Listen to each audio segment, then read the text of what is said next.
Coming up, President Biden is in Japan this weekend meeting with top U.S. allies. The G7 world leaders already at work extending sanctions on Russia in its first item of action. And the drama between DeSantis and Disney continues, the resort now pulling out of a business venture that would have created thousands of jobs in the Sunshine State. The rundown starts now.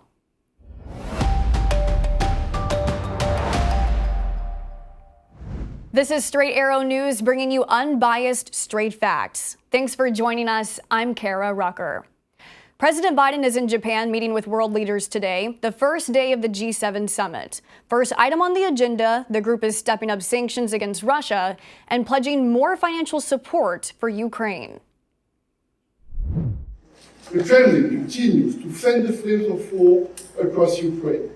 In the EU, we are working hard to get Ukraine what they need: more weapons, more ammunition, and faster. This will be crucial to its counteroffensive. Ukrainian President Volodymyr Zelensky is preparing to join the Group of Seven this weekend, seeking more arms and aid from allies as the war has crept into its 15th month. In a statement, the leader said any exports that could help Russia would be restricted across G7 countries. Also on the docket for the world leaders is a serious discussion about tensions between China and their own economies. International trade, security, and slow global growth are top of mind at the summit this weekend. The Massachusetts Air National Guardsman accused of leaking highly classified documents that continue to be found online exposing national security secrets will be in court today. A judge will consider whether 21-year-old Jack Teixeira should be released on bail or have his bail denied. The Justice Department argues he's a flight risk, while Teixeira's attorney argues Teixeira should be released to his parents' custody. The court hearing comes as new court documents reveal Air National Guard officials warned Teixeira multiple times about his alleged unauthorized access of highly classified material, including taking notes and sneaking them out of the workplace. As recent as January, Teixeira was discovered accessing sensitive information that was not related to his primary duties as an IT specialist, according to the documents. Despite the officials apparently knowing Teixeira was accessing top-secret information, he still kept his security access. When the leaks first came to light, one of the things that we did was immediately cull down our email distro lists. We've also taken steps to limit printing capabilities. We've started to re-educate people on what it means to work in a classified space and handle classified information. Police in New Mexico have released new body camera video from the deadly shooting that killed 3 people and left 6 others injured after a teenager started blatantly shooting in a New Mexico neighborhood. A warning: this footage could be hard to watch. The newly released body camera footage shows officers with weapons drawn as they run toward the sound of gunfire. 2 officers were injured in their pursuit of the shooter. Sergeant Rachel DeSantis' own camera captures the moment she hits the ground after being shot. The shooter at one point appears to dare officers to kill him, taking off his body armor and deciding not to run, standing in a church parking lot. The officers are able to shoot the suspect dead, ending the shooter's rampage that resulted in more than 140 rounds fired with an AR-15 rifle.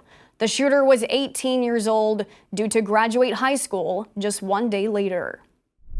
This was such an assault on our community, but it wasn't just the police department, it wasn't just a few officers, it was the entire community that rallied to try and help us get through this and figure out what had happened.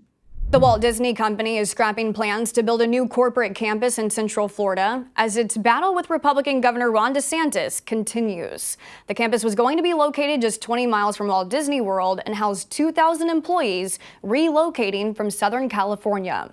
A Disney spokesperson said the change in plans comes amid, quote, changing business conditions. DeSantis and the state legislature have been at odds with Disney because the company opposed a state law that bans classroom discussions on sexual orientation and gender identity in early grades. DeSantis then took over Disney World's self-governing status through legislation and appointed a new board of supervisors. Last month, Disney filed a First Amendment lawsuit against DeSantis and other officials. The governor's office responded to the news of Florida scrapping the project, saying the news came as no surprise given Disney's financial struggles, calling the campus an unsuccessful business venture. New reports have DeSantis potentially announcing his 2024 presidential run as early as next week. Salman Rushdie, a novelist, free speech advocate, and enemy of Iran, has made his first public appearance since a man attacked the writer on stage with a knife. Rushdie was stabbed 10 times, gravely wounded. The author making his appearance at PEN America's gala, wearing an eye patch to cover the eye he lost in the brazen attack. It was the first time Rushdie had made a public speech since August. Iran's first supreme leader called for Rushdie's death over his book, The Satanic Verses, which criticized the Muslim religion. Look, yeah, I don't have a lot to say about this, except, of course, I have sympathy with the women of Iran, who fought so hard, and I wish them luck. Let's not leave it at that. Do you have any message for the Iranian government? No.